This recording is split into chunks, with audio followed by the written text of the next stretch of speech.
Hello, and welcome to Decorating Pages podcast. My name is Kim Wanup, and I am your host, and thank you for joining me on this special episode presented by HBO Max, a For Your Consideration episode. Welcome to the HBO Max nominated production designer panel. Today I have an incredible panel of 5 Emmy-nominated production designers whose shows demonstrate just how many different ways production design can tell a story. From The Pitt, The Gilded Age, Hacks, Euphoria, and A Night of the Seven Kingdoms. You can't get more diverse than that. And all of these shows are nominated in different categories for Emmys this year.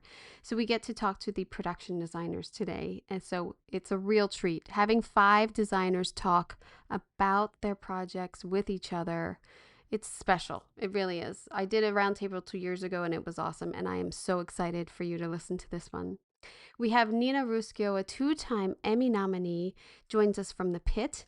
The series puts an inside look into a Pittsburgh emergency department in real time through their episodes.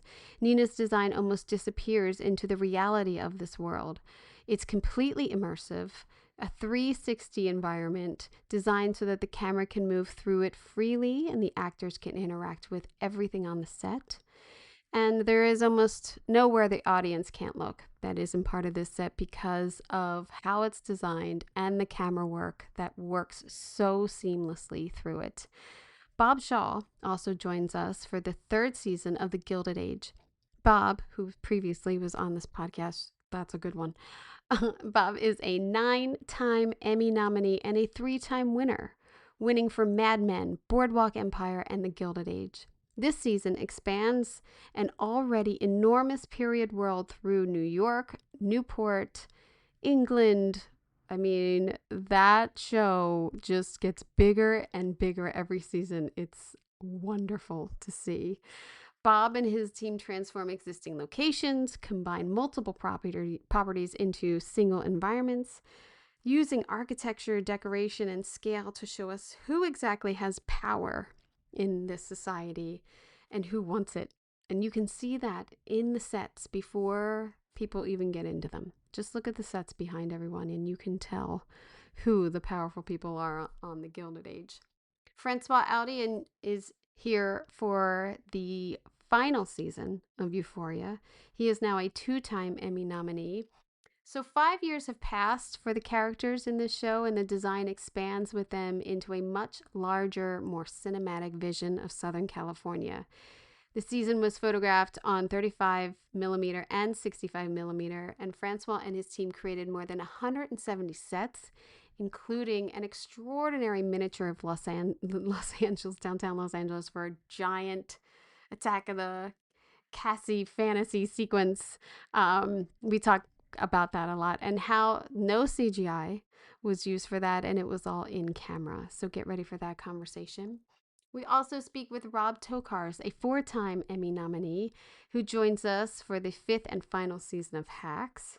Rob began on this series as the art director and became, in the process, not just the designer, but the telling of this tale and this character, in which he got the opportunity in this final season to take the character back to her history of being a comedian and designing a 1970s sitcom show within the show. And that's not all. They went to the Louvre. That's all I'm going to say. If you haven't watched, they went to the Louvre.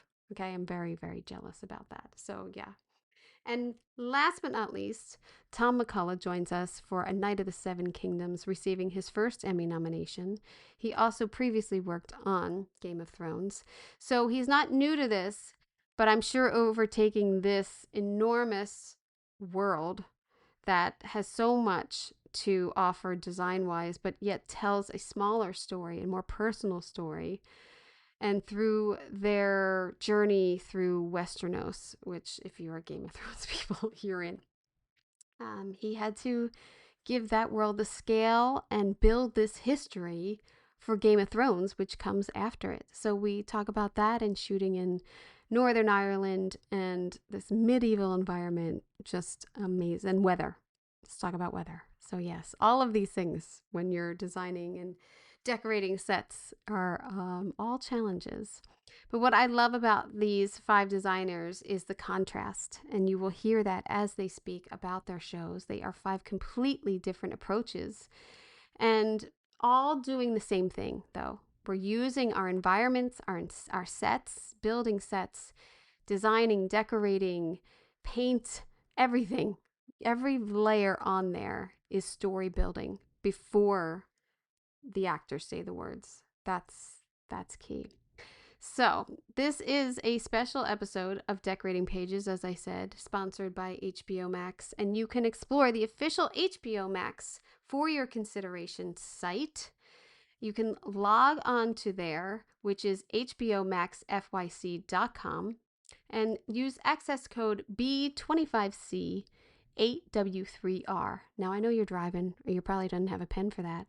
So I have put it all together for you. Easy clicks, decoratingpagespodcast.com/HBO Max FYC.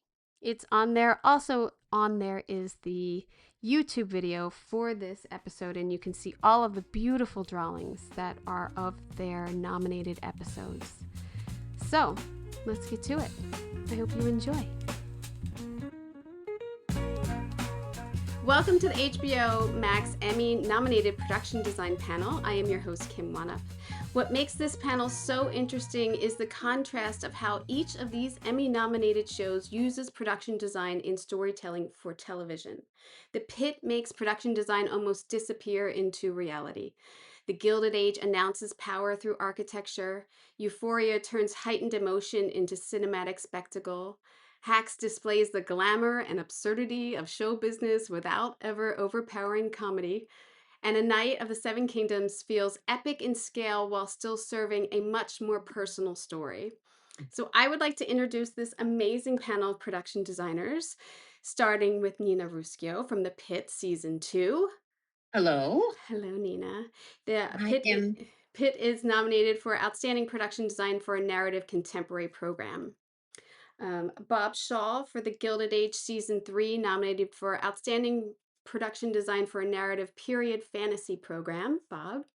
Hi. Hi. François Audouy for Euphoria, Season 3, Outstanding Production Design for a Narrative Contemporary Program. Hi, François. Hello. Rob Tokarz for Hacks, Season 5, Outstanding Production Design for a Narrative Program Half Hour. Hello. Hello, Rob. And last but certainly not least, Tom McCullagh for A Night of the Seven Kingdoms for Outstanding Production Design for Half Hour. Hi, how you doing? Hello, Tom. Tom, are you on a different time zone? Where are you? I've got some East Coast. Different planet. It's 9:30 p.m. here, Oh. Belfast. All right. Well, we won't keep you that. It's okay. I'm allowed to stay up a little longer tonight. Hope you took a nap. I've been given permission. Okay, good.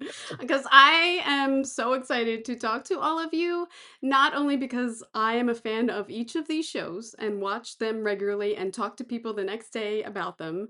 I just love the design of all of them and how completely different they are, and that just shows how tough this competition really is. So that's really the hard part of it. A nomination really is the win when television has gotten this broad and this demanding of our skill set and everything. Don't you all agree? I mean, you're all doing movies. Absolutely. I mean, Yeah. the quality and sophistication of what's on television is oftentimes greater than what's in cinemas. It's incredible. It's Yeah. extraordinary. Yeah, it's 10. It's such a different time frame to be able to come up with it. Yeah. It's harder. It's much harder. It's much harder. I am going to start with Nina, if that's good. Nina, you ready? I'm Talk good. about The Pitt. The I'm Pitt. happy. The Pitt. This is your second nomination. And Season 2 expands the hospital, including an enlarged triage area and additional circulation.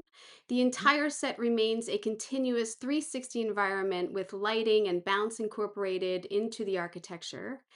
And coming into this second season, was it exciting to expand it? I mean, It was because there were areas that we were not able to complete. We had this idea that we would restrain ourselves. We drew a line in the sand on the stage, and we had this on the second stage. And then we had this idea that we would accommodate all the support systems there. But we quickly disavowed ourselves of that notion halfway through the first season, and then realized that it would be fantastic just to create this same circularity and kind of immersive opportunities that we had done on the first stage. And we're hoping that I mean, sadly and also fabulously, we hope that nobody noticed what we did, because a lot of the work is in areas that we just turned our back to in season one. Right. So the extensions are to create the endless cinematic range that we had on the first stage, because it's a completely handheld environment with all of the lighting incorporated into the design. So we don't light from the ground, and we are fully a handheld show. So you can go from one end of that set all the way to the other end of that set on both stages now, and it's very satisfying. It's a Yeah. very satisfying space to be in. I think too, what's incredible about that, because you have action in foreground, middle, and background all the time. Mhm, mhm, So you're constantly the 360. It's constantly on camera, and mhm. they're changing their views and everything. Is there a um is there a space in your design where you think, well, this area over here needs to be for crisis. This needs to be for intimacy. Like, do you break it up in your design when doing that? Well, g genuinely, no. I mean, No. when they first approached me, when John and Noah and Scott and Mike first approached me, to design this space, they, asked me to do it before they wrote anything. Wow. And so, really, my goal when I was approached with the design was to create an environment that would handle everything. Mm, So, both the intimate spaces and the public spaces and the scale of the spaces had to serve whatever it could be in my imagination that they might come up with, which was more daunting and flattering at the same time, because really it had to cover everything. And because the intention of the show is to be so physically and completely immersive and unimpeachably real, um, our directive, my goal was to make it so that if you were going to be able to shoot a 360-degree environment, that there wasn't anywhere you couldn't look, right. and there wasn't any drawer you couldn't open, there wasn't any space you couldn't be in, um, to create a flexible imagery. So having the fear of doing that the first season for just 15 episodes, and now we're working our way towards 45 hours of television in the same very, very, very large set at over Yeah. 24,000 square feet. Um, I feel like I'm so excited that people have recognized the set that's really supposed to be invisible. Um, and I'm very proud that it has sustained and not given people the visual doldrums. So I'm very, very happy to be here. Yeah, I don't feel that at all watching it. I mean, I feel like I'm in a hospital. I feel like I'm watching a documentary, which I think a lot of Mhm, people feel that they're mhm, watching a real, ER and triage and all of these, outside the mhm, ambulance bay and everything coming in, and all mhm. of these characters just being able to, walk through, grab a pen and grab a file outside of the set, walk back into frame and everything. It's really, I'm assuming, freeing for the actors too, to be able to have I've that. been I've had the pleasure of receiving love letters from the actors regarding it, because they don't have to suspend their disbelief. They're in a physical space. We all come to work every day in an emergency department. And because we also shoot the show in continuity, it's an experiment that was very brave to do, and to be in Yeah, this very blanched space, which should be emotionally triggering and feel much more realistic for people. And I repeat, shoot in continuity, the actors have a freedom of choreography. There's no marks on the ground when a scene is blocked. There's an organic nature to it, and there's nowhere you can't look. right. So it's quite liberating and efficient. Yeah. I do love too, there's always these peaks of this architecture that you incorporated into the set that then, gives grounding to like, this, people thought about this. It's not just, a hospital, and there's real design in the corners of this. What was your inspiration for that? Well, I wanted the hospital to feel, the emergency department to feel like it was both universal and specific. I wanted everyone who saw the show to take agency, that they could imagine that this was a hospital that they could imagine being in, but then also give it some gravitas. Right. So when we chose to place the story in Pittsburgh, there's this quality of the architectural uh, details in Pittsburgh that's got a little more European. It's not quite like New York, and it's not quite like Chicago. So for a city in the United States, it's got a few cues that I wanted to embrace, Mhm. and then pepper throughout the physical space, so that you felt that this was a hospital that is 100 years old, and that you could place it in space and time in a way that didn't make it generic. Right. So both universal and specific, that was the goal. And the columns and such that you see, that's part of double entendre, sort of the pit, that you're underground, that we're in the basement of a hospital, and that it has been renovated 15 years ago, let's say, but these architectural traces still pepper the Yeah. set throughout. Yeah. I love that. I love when you catch it, like when they're sitting at the desk and you catch it behind them, and and in the waiting room also you have wonderful Mhm. details in there of existing architecture, which I think is fantastic. Fun. Anything you want to tell us about season 3? Anything you want to Oh, I'm so physically close right now to Ah! the producers. I would probably be slaughtered if I told you anything about season 3.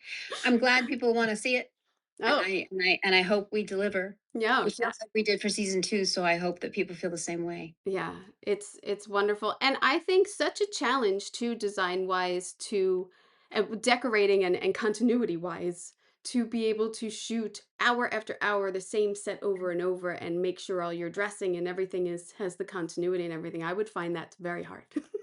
Well, Like it would drive me insane of like, did my on-set dresser get enough pictures? I don't know. I really freak out. it works because the whole experience for everyone, there's 200 or so more people on that set every minute of every day. So it's this living, breathing organism. And all of the departments in the art department are part of the fabric of keeping that, Right, sustaining that right, visual. right. And we all are part of the fiber that makes that show work. Yeah. No, it's wonderful. Bravo to the whole team there because it's not an easy task and everything.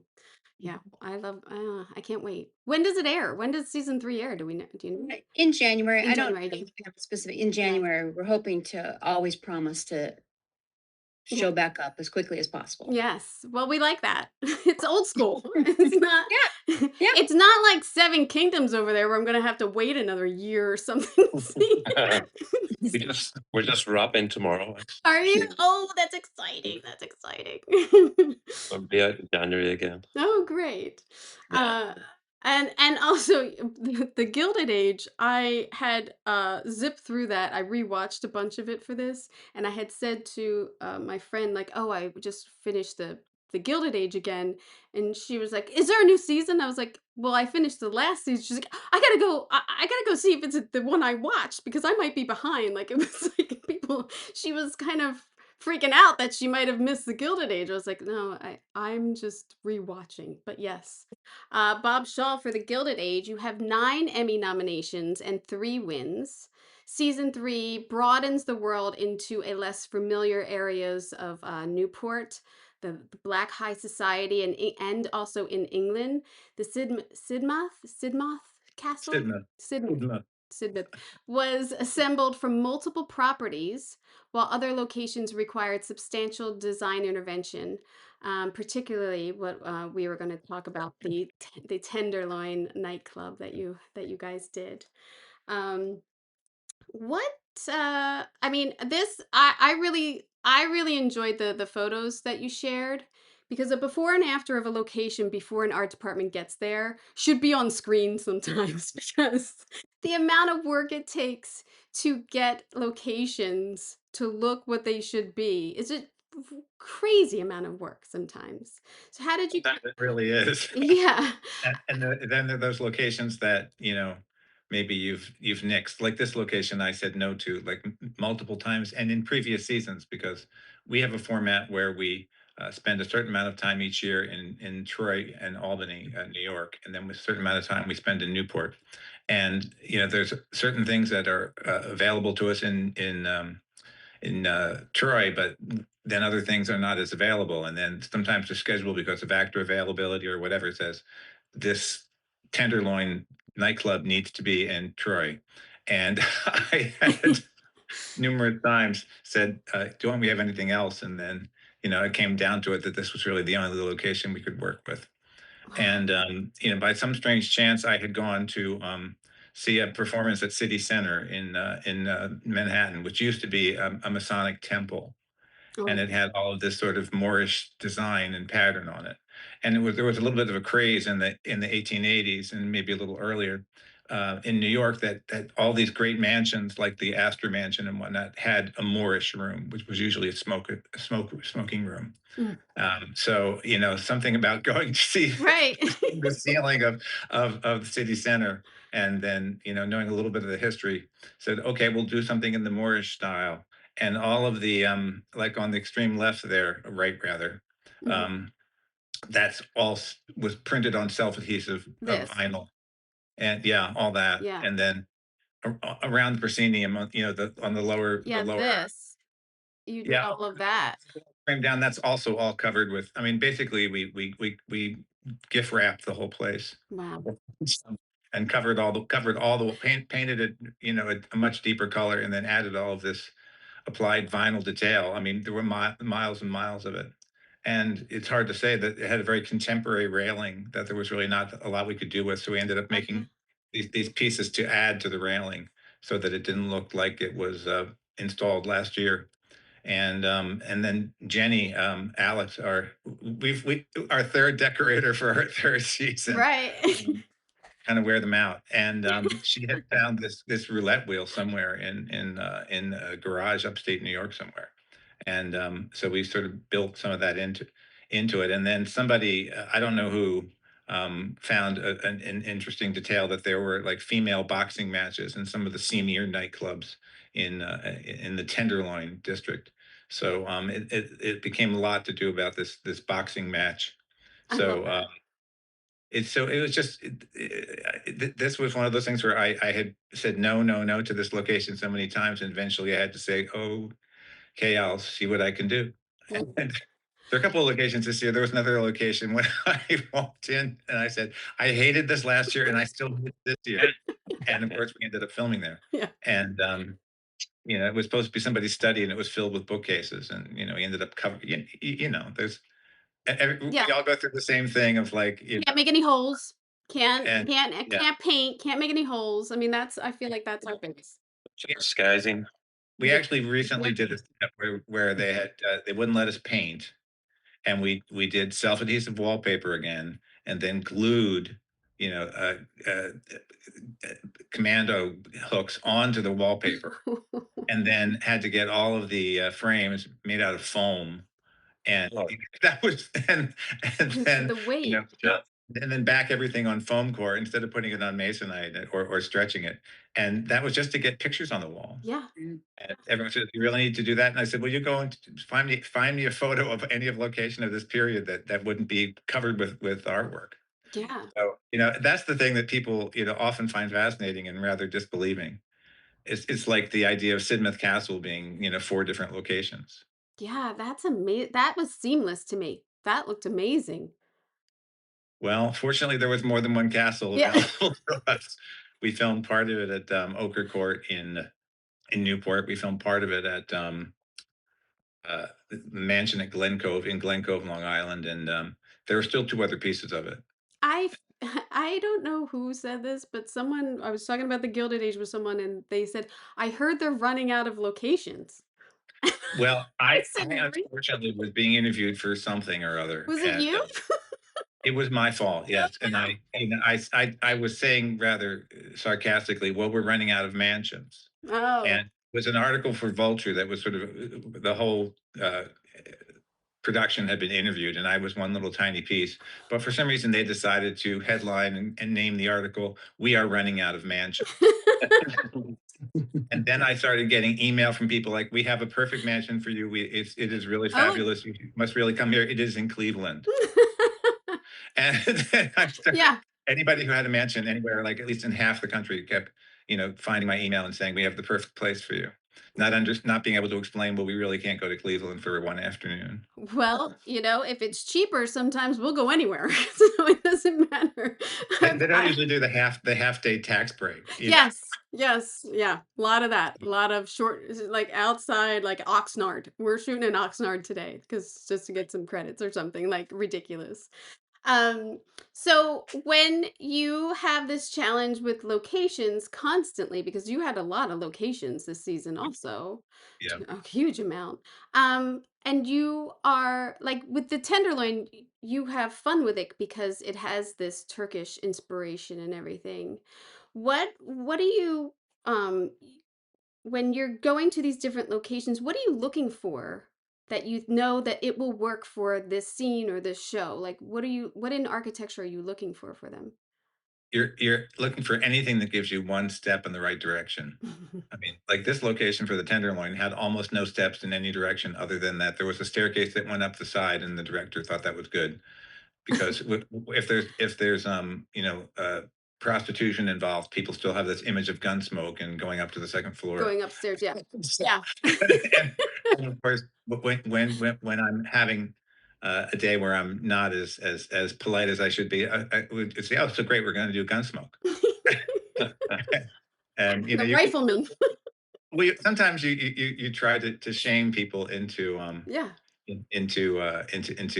pushing thing in another direction. Like if someone says that they want to spend money on something, I'll say, "Oh, so we're doing Law and Order Gilded Yeah. Unit," and and then like, no, we don't want to do that. Yeah, yeah, yeah. Once you put a Not visual in everything somebody's is head, yeah, you put the visual in somebody's head, it's hard to take it out. So yeah, you gotta be But careful. I get in trouble with that all the time. One But it's crack comment, true. and it ends up being in the script or part of it. We were in season one, and there was something I was trying to pitch for George Russell's office, and there was this funny little niche in the wall, and the director said, "Well, what would go there?" And I said, "The model of the new train station." And one giant train station model later, it became part of the plot, and it had to be electrified, and so.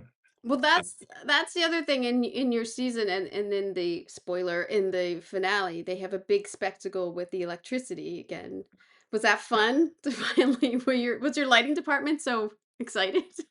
They were excited until they realized how many surface-mounted, porcelain sockets they needed to apply to the steamer, because there was a lot. There was a lot, but we had fun finding, different fun-shaped light bulbs because, they were bigger, they had exposed filaments, and so Right. No, they're it's fortunately, the people beautiful. make reproduction things, people want the glass bulbs for their, you know, trendy restaurant in Williamsburg, Yeah. so they make some of the stuff. Well, I'm having a hard time in California that you can't get them sent in anymore, really. Like like California won't let them be shipped in. Like the lighting in especially fixtures, special fixtures, they won't ship them to California. You got to have like a friend in New Mexico and then they ship it there and then they ship it to you. That's how I Wow. get around it. It's crazy. So yeah, no, it's beautiful. I love, and also, I mean, Jennifer being coming into this, it's a lot of work to come into, but all of the textures and the patterns and the everything that you guys get to put into these sets to make them look so lush and everything is amazing. I just love it. I have to remind people sometime that we're having fun because, the pressure and there's deadlines and Yeah, there's stress, and then it's like we're getting to do this, and yeah. you don't get to do this on many shows, and so I always have to stop and remind people that we have a pretty good playground.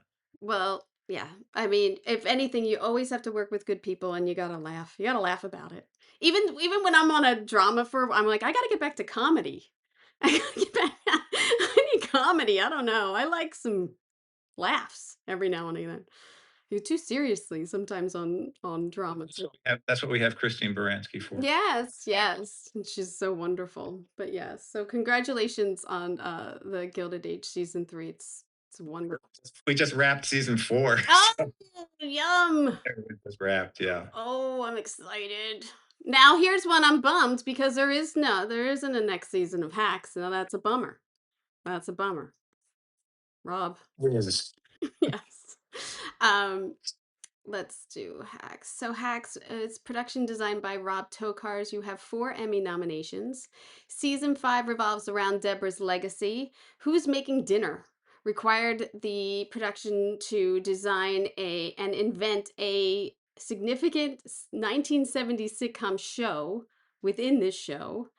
It's backstage world. It's fictional archive photography, a Paley Center style retrospective, and other than that, you went to Las Vegas, the Madison Square Garden ish, Central Park. You went to the Louvre. You shot in the Louvre in Paris. Yeah. So way to end the series, I'd have to say, Rob. It's like art kid heaven. That was incredible. Scouting the Louvre and Versailles with nobody there and being able to take in that architecture and that art was a highlight of my career. I mean, I'm so jealous. Unbelievable. But for this season, did you know in the beginning that you were going to design a show within a show? Did that come up in the beginning so you guys could get a jump on it? That's a really good question. I don't think we had that. I think we had an outline for it. We knew it was kind of coming, but we had some other, big meals to eat before we got there. So it was something that I had a little time in the back of my head. And when it came down to it, it was a bit of a pitch to build as much as I did build. Because they wanted to keep it very simple. It was originally, you could just see it in footage. But I kind of pitched on this idea like, well, we're going to need this archival stuff. So I need to build the set and then we can amortize it 3 ways. But I can take the set and I can bring it into the Paley event. And I was going to repaint it for the finale episode when Ava takes over to use the same bones and just change the finish. So this is another nod to Deborah's legacy. So there was a bit of that to try to get the money to do what I wanted to do. But we had an idea and we spent a lot of the time here trying to figure out exactly what this show was, because there's not very much reference in our series about it, just that it was important to Deb and Frank's relationship. So, luckily I grew up on Nick at Night, so I had a lot of that just core memory. Yeah. And then just doing a lot of great research at that time period and having some fun with it. Yeah, because it's not like you could just throw in some like generic sitcom pieces. You have to, I mean, us as decorators and designers, we have to know the story. Well, do they have a family? Do they have kids? Do they, where's that? Yeah, everything like that, helps create this environment. So it's such a amazing thing to do. The fun added layer we had is because they're doing a 50-year retrospective when this show was contemporary, it had to have been significant. It needed to have a certain gravitas. It needed to be an All in the Family or Mary Tyler Moore. When we did the event, we put all these vignettes of great set dressing that Jen Luckhart found, and everything had a story behind it. And the costumes that Kathleen found, we wanted it to feel like if you were a fan of the show and you saw that sweater, you remember that episode. It's the episode where this happens and that happens and this other thing happens and whatnot. So it wanted to feel that important. And then ultimately for the event, we didn't end up bringing the set because logically we thought no one would have saved the walls. But what we did do is we photographed the set and we blew up big elevations and had that be the museum piece that highlighted the couch. So cool. The Facebook Marketplace find that we had in Pasadena. Unbelievable that you found that on Facebook Marketplace. Also unbelievable that you got to shoot at the the Academy. Yeah. You also got to shoot there, which is an amazing view of Los Angeles and everything. Great location. Sorry, Bob, he's got great locations this year. It's the opposite, I feel like. But because a lot of those locations are speaking for themselves and you're getting to like enhance with this show and show the reality of it. Yeah, well, it was also a little bit of a negotiation too, because it is so focused on cinema rather than TV, and we wanted to call it Paley Fest. We wanted to make it a Paley thing. So there was a little bit of location contract grumbling with Universal, and are we able to show the Academy logo or not, and all that. Right. Oh yeah. Did you? I don't remember. We did. You did. You kind of see it at the end when she gets arrested. You'll see it there. I missed it. Yeah, I love the color palette and everything that was brought to it, and showing like the vintage cameras and everything that you guys had. It's really fun to see old TV, like old Yeah. TV too. Is really amazing. Yeah, I mean, Janine and Victoria, my assistant art director, had a lot of fun with getting it done. I think Victoria spent 2 days with our photographer and background and hair and makeup, and everyone just getting changed over, redressed, and holding a boom, and that becomes part of the exhibition, or Right. you guys having a cigarette outside, or whatever it is, and then shooting Deb and Frank and trying to make it feel like years of history. It's really fun in retrospect. Yeah. How are you feeling post ending the season and being with it for so long? You've been on there. You started as the art director. You started as the art director and then moved on to the production designer. So how does that feel to end this little chapter? We don't get into this thinking it's going to last forever. So there's a little bit of closure that happens when something finishes, but it's also very bittersweet because having been on it for as long as I've had, we get to have established this visual language of what the show is and how it looks and who Deborah Vance is and how Ava grows and all this stuff.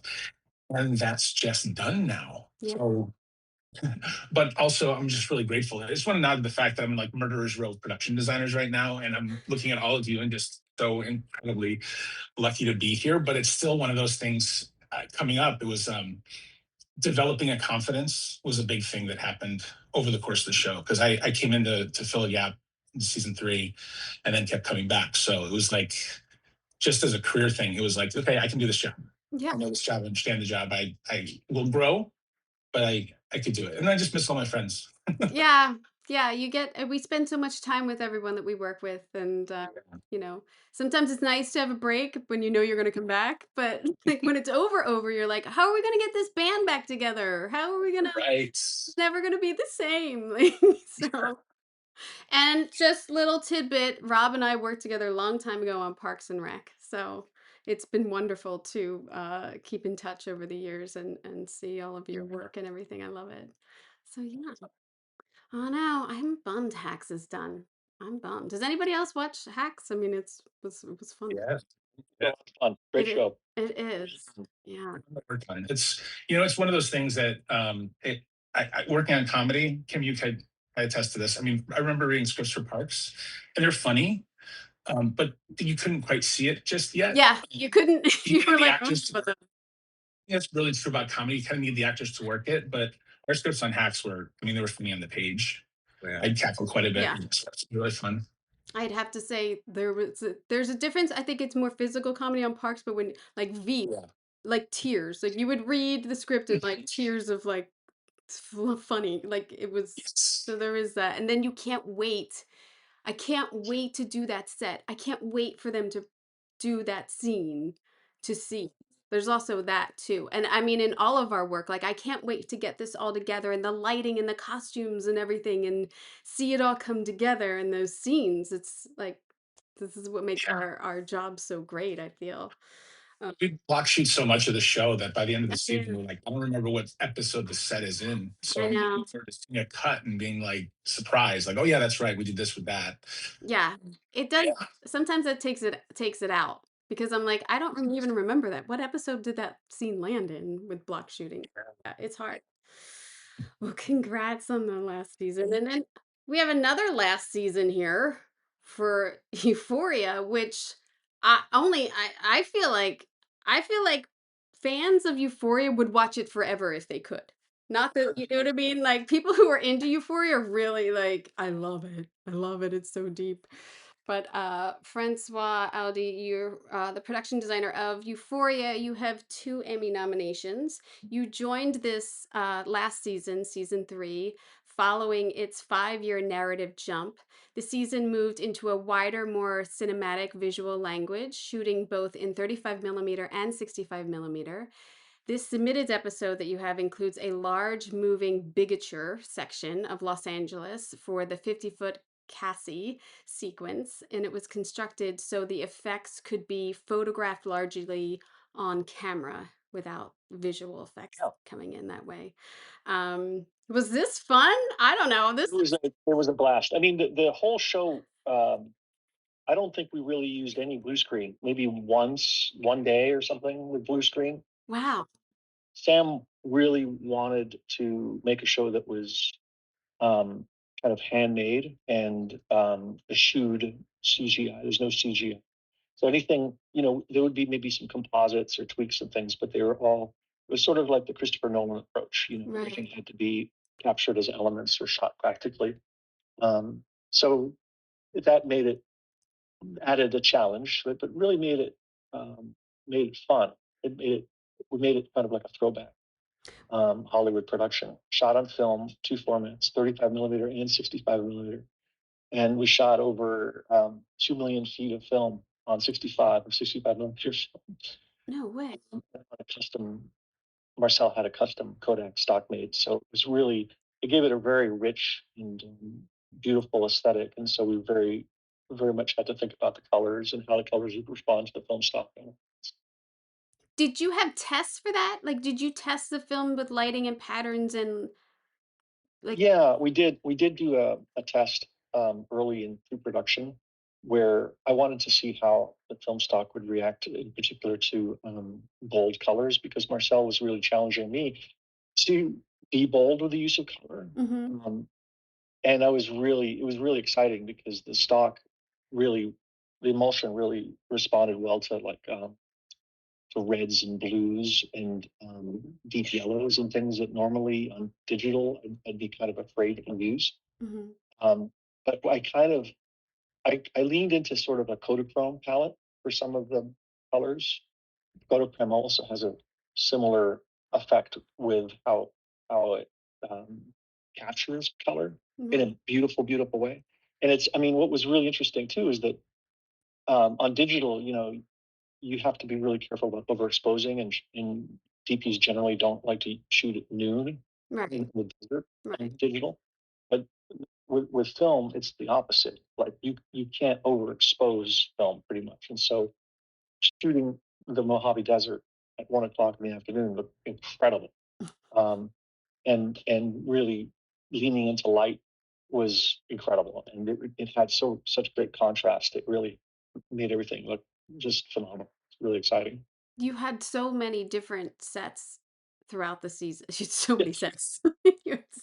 I think we had 176 sets, but we prepped over 200 sets because there were things that fell aside and new ideas. And Sam's a very creative writer and director, and he was constantly writing throughout the show. So there would be new ideas coming like every Monday that we'd have to pivot to. So part of the mindset was to be supportive and flexible in support of that creativity. So we had to pivot and stay sort of like butterfly feet, to be able to kind of move with a schedule that was very complicated and things would move around. And a lot of this is just television, but we shot for over 170 days. So it was a 13-month long production. Yeah. And it was shot like a traditional film, meaning one director, one DP, one film crew, one art department, one set decorator, just a traditional setup. So it was like a real marathon production for us all. It physically was physically demanding. I like that. I know double up days. No, we shot it just like a movie, just like wow. And we had to, just schedule around actor availability, but it's pretty much shot like a film. Wow. I love that. I love hearing that because it means the commitment is there to make the best, you know what I mean? And not that it's not anywhere else, but it's like this is what we're doing with this and we're all in. And that's amazing. I love it when your day is really big and expensive. and when you hear this expensive 65 millimeter film, like chittering across the gate, everybody kind of sits up straight. And because it's like you can't just there's a finite amount of resources that you have at your disposal every day, so it becomes very, very important that everybody's on their game. Yeah. And we did some pretty ambitious stuff, like we shot, Sam wanted to do this entire dream sequence in camera. For giant cat, we call it the giant Cassie sequence, which is very much inspired by Attack of the 60-foot woman. Yeah. And so we spent like 6 months building the scenery for this, the Eastern Columbia building and like whole landscape of Hollywood and downtown LA. And we made a 140-foot backing at JC Backings, an actual translite. So it was all sort of this ballet, everything on wheels. So the scenery was on wheels that could come in and come out and move around. And we had to create a schematic in the art department of every single shot and where the camera was going to be, what lens was going to be on the camera to capture every shot of the storyboards, using our big Lego set on stage. I Really, like the most extraordinary 2 days on the whole production. It was really incredible. I think it's incredible too because you also designed it so that the camera could move through it with her. And it is that yeah. Yes, very much so. So we had a lot of it was shot on a technocrane because you couldn't run track or like have a camera crew like trampling over the landscape. So the camera had to float over the set, and then we had to design where the technocrane went and where the camera was going to go in order to get the different shots. And then that was cut together with second unit photography of the back lot. We had Jason Reitman shooting second unit, which was really great. He's a very close friend of Sam's. And so they were doing some additional photography on the parking lot and the back lot, and putting it together very much like a Godzilla movie. Well, yeah, that's the fun part of it. When you are selecting like iconic buildings like the Eastern Building and pieces, what was your thought there of like, well, we have to have so and so, we have to have, you Well, know. the movie's very much a Southern California story, and so we capture all the different facets of Southern California. And I grew up in Southern California, so I'm always fascinated at how diverse of a place it is. You've got the desert and the beach and the mountains um, and the city, and Beverly Hills and Hollywood and the Inland Empire and all. I mean, Right. it's like it's really like a Broadway play of characters. Yeah. And we tried to really capture how it all felt together with that pastiche, that 2026 pastiche. One of the first things I did with this is I went on a rooftop location scout in downtown LA with my location manager and my illustrator. I took Christian Lana with me, and we scouted downtown LA and photographed some of these areas and landed on the intersection on Broadway where next to the Eastern Columbia building and the Orpheum sign. And I pitched Sam this concept of destroying the Orpheum sign. And there's a great like Jesus saves Yes. the adjacent building that was kind of appropriate for the themes of our show. So yeah, we tried to make it a kind of a fever dream of downtown LA. Oh, it's wonderful. And it's true, there's so many different areas in Los Angeles that have such different flavors and different, so you could never leave. Maybe you live downtown, you never leave it. You know what I mean? Like there's so much in Los Angeles to have shown off. It's wonderful. There's also, it's interesting to me because there's a mythology of Los Angeles that's depicted in cinema and in the history of Hollywood movies that Sam and I talked about trying to reproduce that sort of collective memory. Mm, So, and some of that has to do with how Southern California is depicted in Westerns and film noir and different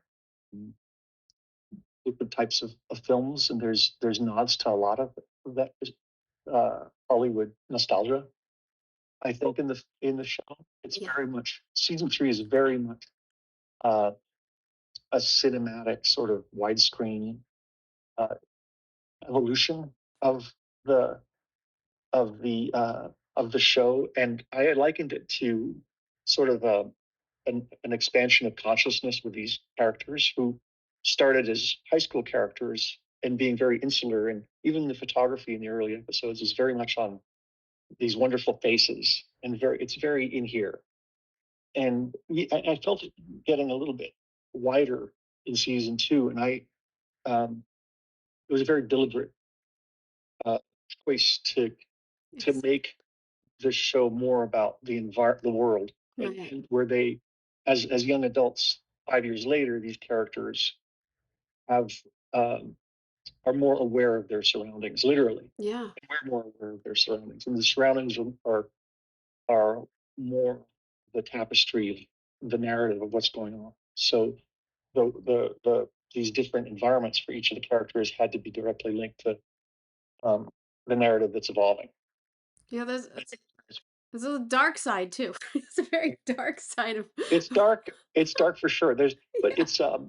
it's very much a reflection of like the fractured and dysfunctional Yeah.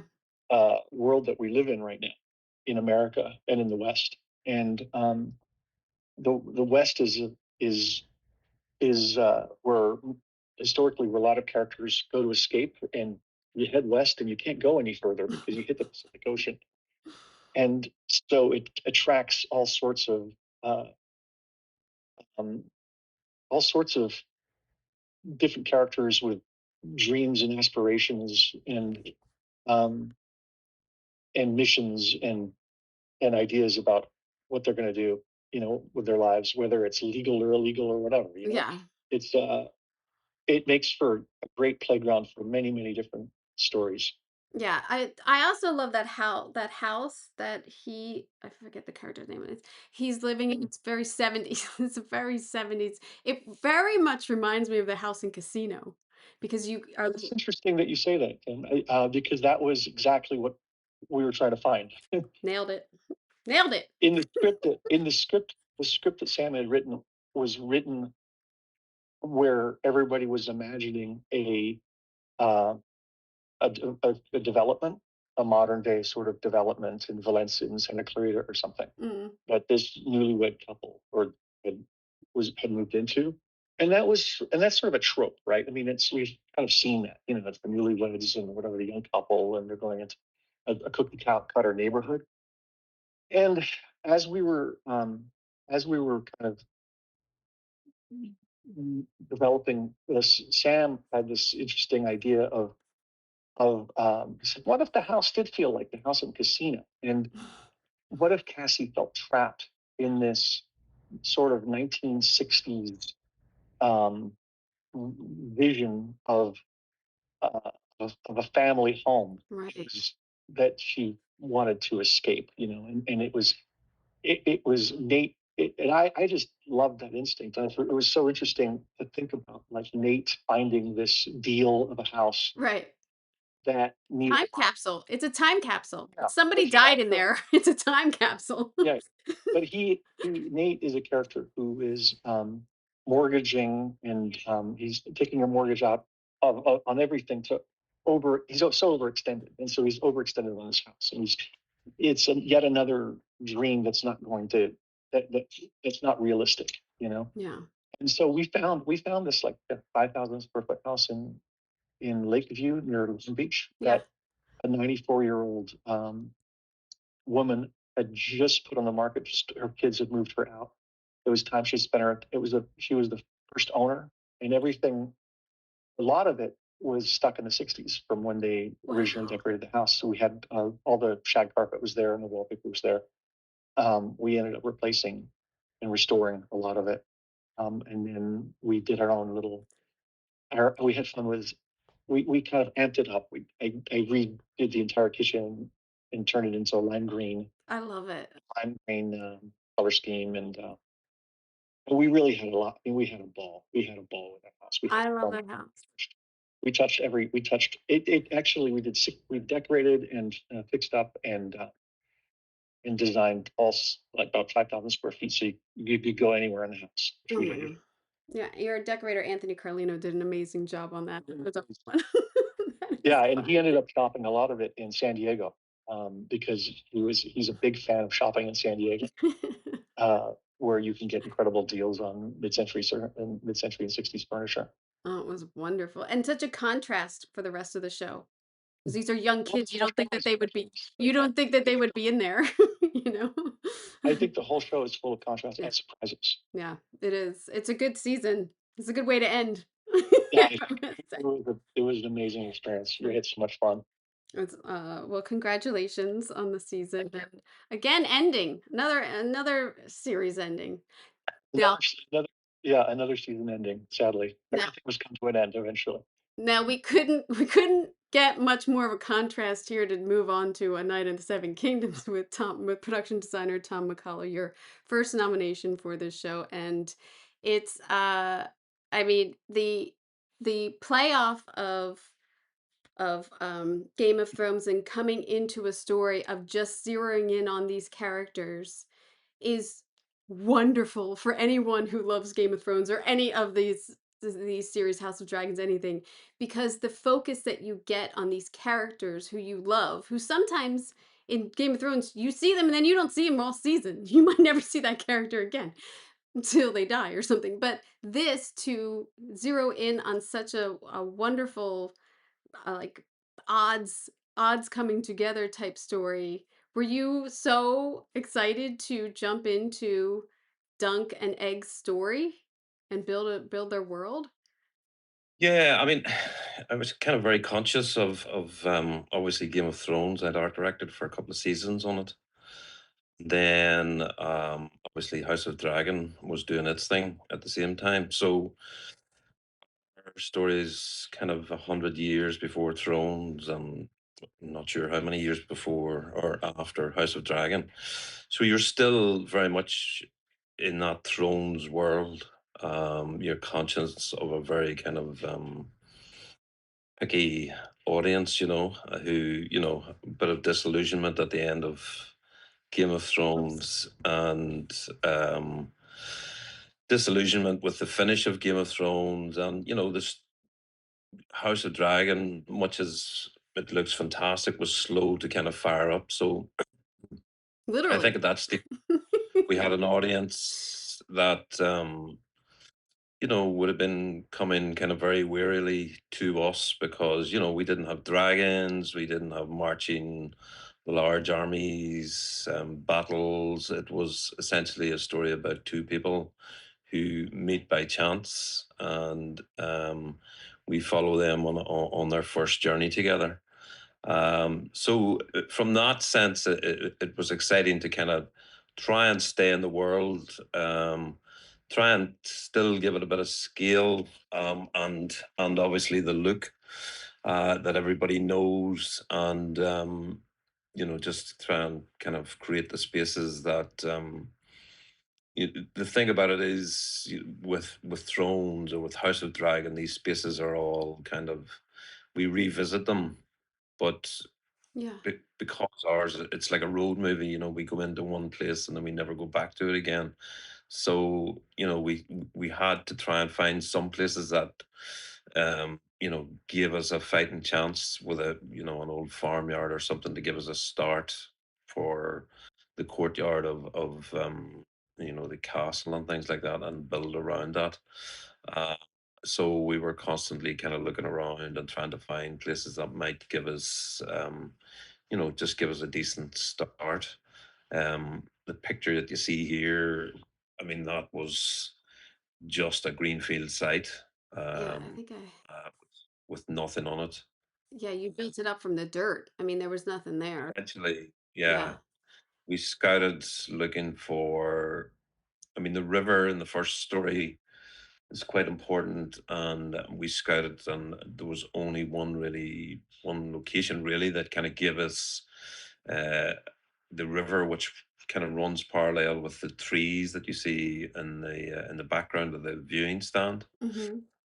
And on the far side of the river is another flat field where we created the market that would kind of follow the jousting, etc. Like a where the puppet show was, etc. So when we brought our to see the location, I was saying, well, this side could be the market, that side could be the tournament ground, and he said, could we build a bridge across this river? And I went, yeah. And then when he walked away, I'm thinking, what have I just said here? We're programmed to only say yes. Yeah, I know, but then afterwards you stop and you think, oh God, what have I just done? But the bridge became key to the whole thing as well because it linked the two sites. It was used constantly. The background of the stand is run, or the bridge runs opposite that to the marketplace. So there was like on the back there. a fantastic kind of it was a 360 playing field, if you like, again. You move from this side of the river to the far side to the market. So it had a real buzz about it. And that was the fun part, trying to create it. Building it was a bit trickier, because when we went down there even to measure the place, it started to snow. And then when we took the diggers and stuff under the ground, it just didn't stop raining. And Oh it no. rained, and it rained. Tom, how did you deal with the mud? Well, the locations team, where we had our bases and stuff, put down tank track and all this kind of thing. But essentially, what you see around there, we put a base of kind of stone. We dug out the soil, put a base of about 10 inches of stone in there to drain the water, and then kind of worked off that. But of course, the company that we use, they're fantastic guys, and they had, you poured a bucket of water and that it was just gone away immediately. So when we wanted an hour, then said, I want this for the final fight to be really, really, really muddy. So of course the sun came out, then decided to come out and bake the ground. We had, this is no exaggeration, 10 guys on that there, digging it up, throwing water on it, firemen firing water on it with hoses around it. I mean, it was just, you know, everything that you didn't want to happen happened in reverse. It was like, please rain now, and it didn't rain now. And that ground that you see there was artificially created by, the crews on the ground. So, weather was a real problem for it. Likewise for the stand, we thought we could initially just build that out of, scaffold and timber, etc. But then we got an engineer in, and she said, look, guys, I would be building this out of steel because of the weather that you get down there and the wind kind of sweeping up the valley and stuff like that. So that was another thing that happened that we hadn't really budgeted for. And, then it was built out of steel. Then obviously we're trying to disguise the look of it to make it look like, shaped timbers and things like that. I mean, the crews were incredible on it. I have to say, they were just fantastic. So, You're shooting in Northern Ireland, right? Belfast, is that? Yeah. Yeah. The structure, I love this piece because it just looks like a cathedral outside that you've designed and been able to, put into wood and the fabric that you have there to make the sides of it. Did you have inspiration? You couldn't really have inspiration from Game of Thrones because you're before it. So you're creating this. But did you have anything when you thought, "Oh, let's take that back. Let's see where that originated from?" I guess the story. I mean, they're having a kind of feast in one of the tents, and Mhm. guy gets up and says, "For 1,000 years, men have come here to beat each other with sticks." So what we were trying to do was actually give the place, the jousting ground, a little bit of history, and you can see in kind of the decay of some of it, and then the newer timber above it, and then the shape of the arches behind. It was kind of inspired a bit by, you know, Gothic or old medieval churches in England. Mhm. There was one in particular that had three kind of arches overgrown with, ivy and things like that. And I think we did two full ones there and a broken one to kind of make it look like, try and make it look like it's been there for 1,000 years, and they keep building on it and trying to make it better and improving it or whatever it is. Again, the statues and the shields that hold the kind of tilts. I love those Uh, statues. these all had a kind of a carved story of the history of Ashford. So it was just trying to give it a bit of history, a bit of background, and trying to obviously use materials that would have been of the time, trying to um, y- create Yeah. just techniques that you might have used at the time that you could kind of believe that they had used to do these things. I was conscious, obviously, as having worked on thrones, and the architecture was much different when you get into the cities, and this wanted to be a bit more parochial, kind of small town feel to it. Mm-hmm. Uh, um, the tournament ground itself was driven by the 5 versus 5 jousting scene, which George had written into it. And he talked about the jousting scenes in El Cid, and then it had to be a flexible jousting ground as well, because then we were having 7 against 7 horses, so all the rails had to come out, the posts had to come out, and then we were left just with the shields, the stone shields. So it was a totally kind of flexible set, Yeah. which the guys had done a super job. Just burying channels where we could find the posts and lift the posts out and have teams there early in the morning. Some It brutal scenes there.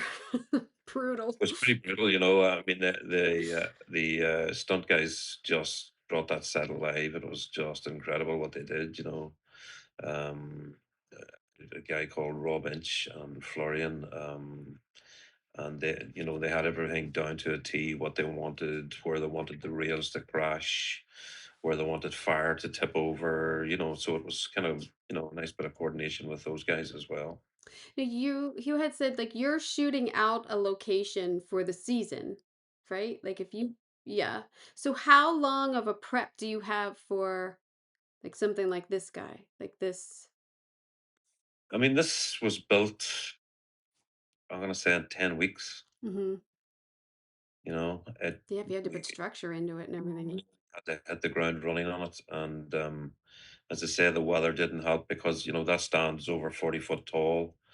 So guys working at heights on scaffolding and cranes and things like that. So obviously the weather slows you when you're outside. But yeah, it's just again, we're the kind of poor cousin, I think, of Thrones and um and House of Dragon, because we don't have their budgets, and likewise then we don't have their time. But the story wanted uh, a large kind of jousting area where 7 horses run at 7 horses, so you kind of can't do that on a small scale. Likewise with a bridge, likewise with a market town. Everything's in the book there, and it's expanded slightly Yeah. by when he's writing the scripts, with the interiors. But it, it's it, it- it's a tight time scale, has to be Yeah. said. Yeah, because you're shooting while you're prepping like the rest of us. I mean, Yeah, you're still totally, yeah. you're Yeah. still double. I call it you can see the posse dust behind you. It's Yeah. like Yeah. they're coming quick. So this was one site. We pretty much kept it to this site, to the studio, and to another site, which was that old farmyard. It was an old 150-year-old farmyard where we Oh yeah. hit the courtyard of the castle and the entrance into the castle, and then we created, I think, 9 or 10 other sets around that courtyard as well. Like the interior of the inn, and the exterior of the inn, and flea bottom, and yeah, It's so lots of. much work because you're establishing it for seasons to come too in your first season. So it's a tremendous amount of work also you have under there. Just not Yeah, set. You're that's what I'm saying, set. we're not able to use any of this in season 2. We kind of move on to a different land, and this gets packed away, and the timber gets reused. The salvage timber, where usable, gets reused, and yeah, Wow. that's the problem with a road movie, a medieval road movie. I know. Oh, I'm excited. I'm excited for season 2. Feel like you just gave a little tidbit away that I'm gonna tuck in there. Well, did I? No, No, right. you didn't. You didn't. I'm just dreaming that We've been saying it. Well, I don't know. Have a look. See, can you find Irish quote about season 2? Yeah. I mean, I I actually was just saying I might start Game of Thrones again because we just finished House of Dragons. Now I got some time till Yeah, night. I might have to redo Thrones again. I've watched it twice already. I love it. I love Game of I Thrones. mean, I was a huge fan of Thrones as well. Oh, And I worked along with Gemma as an art director, and oh, she's so nice. she's fantastic. Yeah. And that was inspiration for me while I'm working on this. Just how she operated and how she saw things as well. So Oh, uh, that's wonderful. you try to do justice. I'm gonna ask two questions, maybe one or two if we have time. If anybody has to, go, I understand. But if I always found it important that, especially through this podcast, that we're teaching people what we do and what we're really doing on the screen and everything. So if you could show a film student one scene or one set from this season and say, this is what the art department does, which one would you choose and why? Rob, you're going to go first. I would say the final version of the diva Mm, is probably a really good example of what we can do with the location. yeah. Yeah, You turn that around. we turned the Secret Club downtown into a really cool Vegas casino. Yeah. And it's not that you made it look really big too. I mean, Yeah, it's a really small space that shot big. I think Adam did a really great job in picking shots that would make it feel expansive. And we had a little bit of set extension on it as well, so there was a little bit of that too. But really, it was about making that space feel d'Urgence. And then we built up to that because we shot in Prim for the dilapidated version, and then we were in at the Westgate for the under construction version, and then we had the comedy club at the plaza, and the exterior was the plaza, and then the diva ended up being in LA. Just a way that we can, much like the castle, you find these different pockets and you make them all make sense, and you hope the edit works. yeah. I mean, that I would piecing that all together is a course for a film student right there. I mean, Yeah. Bob, do you have a certain set that you would want a film student to look at? It would probably be the same thing of piecing together the different elements and the different locations in different states to make Smith Capsule. Yes. And it's really, I work very, very closely with Lori Pitkus, who's our location manager. I've worked with her for years, and we think of things at the same time, and it's like, well, what about this? And then when a new mansion's written, it's a X, Y, and Z. We just kind of run the list that we already know, and it's you can't underestimate how much working well with the locations department comes into it. Yeah. It's hand in hand, really. Especially as you get into further seasons of a show.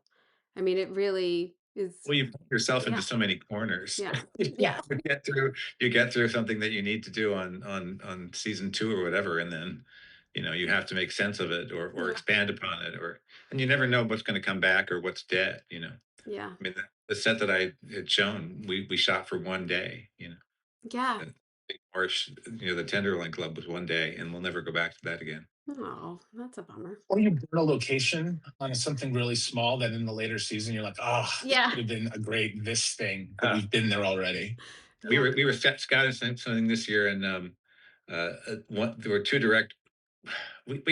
I had a tech scout with 4 directors, and there almost got to be like fisticuffs over why how come this staircase isn't in my episode, because they're spectacular. The one thing is that there are things you have in your back pocket and that you're hoping to use someday. And one of them was the state capitol building in Albany. Ooh. Amazing building, and that had the spectacular staircase. And unfortunately, we had already broken down the components of Sidmouth Castle because Sally Richardson Whitfield was like, "Can I use the staircase?" And it's like, nope, it's not there. Which I hated to say, but checked it off. yeah. Tom, do you have anything? I think it would be Ashford, essentially the jousting tournament on the market area, because you know all the artisans, all our talent had their hands right across that site, and essentially anyone that's interested in any of the departments that we all deal with, they would see what they do there, from the building, the steel work, um, plaster work, and then you get into the tent making, Yeah, the horse tack making, I mean, prop making, everything was created, and from that perspective, I think it'd be great for anyone coming in just to say, look, this didn't exist before. These are the people that can make this stuff, yeah, and make it hundreds of years old, So and I think that would. as a designer, your vision is putting everybody in that direction. That's yeah, you're leading that crew there. Nina, do you have Well, I'm in a very unusual situation on this particular job. So I would say only in that there are a handful of locations that we've radically affected to follow the same aesthetic that we've created on stage. yeah. But a blank stage is a moment of pause that's very thrilling for all of us. So an empty stage, to start with that, and then to sort of, for us, the process of this job, and for me particularly, was to really recognize the intention of the experiment of the job, which was how to actually make, in a physically immersive space, satisfy for 15 hours of television, um, and essentially be invisible. Yeah. So the realism of this set is really unusual, particularly in stark comparison to the other shows that we're talking about here. So it's hard to unpack that. And if you see that set from the perms and you look down at it and you see the scope of it, to show them that, and then to walk through and see, to carve out what you see with your mind's eye and realize that each of those moments, every single aspect of a set, there's no random choices in any of the things that anyone's talking about now. Everything, no matter whether it's done to portray realism or no matter whether it's uh, hyper realistic or historical, every single choice that we all make as production designers is so woven into making sure that we communicate what the show's intention is to communicate. Our intention is to communicate this almost level of documentarianism, so that there's no question that you're where you are. You are in an emergency department. All of the details, all of the bells and whistles are there. So our job, as compared to these other jobs, is more about making sure that both on the macro level and on the micro level, that everything is unimpeachably real. And that's a very unusual task for this one. And to have it be so physically immersive as a space that you can film in any single corner. We're literally fire lane to fire lane. You open a door that's supposed to go to a bathroom and there's a yellow line on the ground. Our show is really more about waste not, want not, in many ways. It's definitely a lesson for a film student for that, to Yeah. use every single speck of space on a stage. That is a lesson to be learned, and you've all done it. I know you have. Like, oh, can we fit this here? Can we fit this swing set here? Like, that is magician type. Even within all of that normalcy of the institutional design, all of the trades are exposed. There's engineering, there's metal, there's plaster, there's paint, there's glass, there's all the craftsmen that are folded into it. An extraordinary set deck department. Tied, connected directly with the prop department, which is so essential on this. Matt Callahan, our set decorator, and Rick Ladamod. These are amazing people at the top of their craft, and embedding all the lighting. We are so as production designers, connected to how these sets are lit, really. I mean, how we factor in the lighting and the design of everything into every single set that we do. These are lessons that can be learned on this particular show. All of the other shows that we've all done are all kind of more traditional. There's a in that way, but this is more about showing them how you can fade into the background and not be seen. And that's part of what we do too. Well, yeah. Really support story, all of us. Your character sets a character in itself. Francois, do you have a little tidbit? Yeah, I mean, it's funny how we talk about a lot about emotion and about feeling and about how our jobs are to help create emotional resonant spaces that that the audience can feel. I'd like people to look at the Silver Slipper, which is our strip set on stage. It was a medium sized set, but it's featured in I think just about every episode, and we had it standing for the entire duration of the shoot. And Sam and Marcel really loved shooting there because every time they went into the set, they could find new angles or new ways to shoot it. Nice. What I would try to do is I worked with a veteran English gaffer named Dennis Brock, who had worked like for 5 decades in the lighting department. And he said in his Cockney accent, he said, right, so a good set's like Swiss cheese. It's full of holes. And so it stuck with me. And I'm like, wow, what does he mean by it full of holes? And I did this set is full of holes, meaning it has all these windows and doorways and apertures, which create portals and portholes and frames to shoot through and create foreground, midground, background. And so that's as a set, I think that's an interesting, I guess, treatise of how to kind of create like scenery that is very shootable in many, many different ways. Over the entire course of the story. But and then also going back to one of the themes of our conversation about feeling, how do you make a space feel differently using color and lighting and dressing and aging, and how do you put in specific artifacts that tell the story or tell a backstory. That's something that we all spend weeks and months talking to our set decorators about is what is this place? When was it built? What's the story? What happened in between the lines of the script? The script doesn't talk about it. For us to decide and to invent it. And how do we communicate both the backstory and the feeling through the set design and the decorating and the colors? Yeah. I mean, that's truly the essence of the pride of being a set decorator is creating this whole backstory for someone in a drawer. And they might never even look in that drawer, but like that kid's diary's in there, or that's things like that. It's like those details. I think to your point, a good set is a second costume for the actors to wear. They put on, good costume.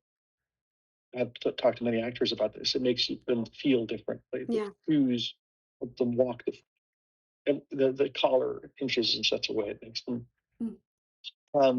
you know, changes their posture. And then when they walk into the set and sit down in the chair of their character's office, that's they can't help but feel that too. Yeah. So that layering hopefully creates a feeling that you feel when you watch the show. I've definitely seen actors walk into a set and their posture changes. Like that, it always whether they're ready for battle or whether they like you said, like they see their office and like they change a little bit like when they're in their environment, and that's such a compliment. Such a Yeah. I always invite them to come and hang out for a day. And go through the drawers and walk around and spend some time alone in the space. Yeah. And, sometimes that pays dividends in that there's Yeah. so many details that end up finding their way into the performance, that Yeah. you spent. It's great when it's helpful. Let's put it that way. It's great. Yeah, it's great when it's up. Well, anything is great if it's up. Yeah. Yeah. Well, the road to hell is That can backfire on you. lined with destinations. You don't want to invite them too early to sit. Yeah. Sometimes. Anyway, But it's an amazing. I love our job. I love it. I love talking about it. So I can't thank you guys enough for being a part of this discussion and celebrating each other's work, because it's all so inspiring. I know to anyone working or to anyone trying to work in this industry, and the viewers. I know that all of your work inspires. So thank you so much. And hopefully I will see you on Emmy night and be congratulating you, I hope. So thank you. Thank you so much for doing this. I really appreciate it. Thank you all. thanks, Kim. Thank you. Yeah. Super Thank fun. you, Nice Kim. meeting you guys. Yes. Thank you so much to HBO Max for presenting this special episode of Decorating Pages. Thank you, tremendous thank you, to Nina and Bob, François, Rob, and Tom for such a thoughtful conversation about their work behind these nominated shows. Please check them out. Check them out on the official HBOMaxFYC.com site. Again, the access code to access all of these episodes and more is B25C8W3R. And again, I've put this all together for you very easy. decoratingpages.com/HBOMaxFYC. Just click that tab and the links are all there with the access code and the link for the YouTube video where you can see all of these wonderful drawings. Don't you want to see their sets and their drawings and what we're talking about? I also have bios on there of them if you missed anything. I hope this conversation gave you a better look at just how much work goes into the sets and the design before the story before the cameras roll. I mean, we are storytellers and story makers of our own. And it is a privilege to talk to these production designers who have put so much love and effort into their sets, and it shows. So, for your consideration, A Night of the Seven Kingdoms, Hacks, Euphoria, The Gilded Age, and The Pitt. I hope you got an earful. I'm Kim Wanup for Decorating Pages.